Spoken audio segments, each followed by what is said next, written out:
Prime Minister has suggested he's going to pull out of the European Court of Human Rights if it stands in the way of his Rwanda migration scheme. Yes, Rishi Sunak said that controlling illegal immigration is more important than membership of the legal body, and he would not let a foreign court interfere in sovereign affairs. Well, let's talk to our political correspondent, Catherine Forster, who's in Westminster for us this morning. It's long been called for, certainly by a significant number of Tory MPs. Is the PM going to acquiesce?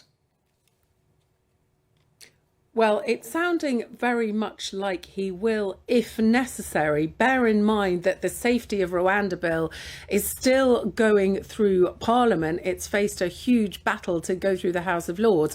But when it becomes law, it's likely to be challenged by the courts. Now, Rishi Sunak is determined to finally get people on flights to Rwanda some 2 years after this scheme was announced.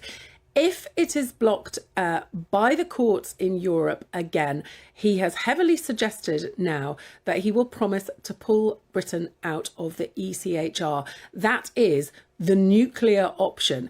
Now, plenty on the right have been calling for this for a long time, people like the former Home Secretary, Suella Braverman, being just one of them. Plenty of voters on the right would be very happy to see this.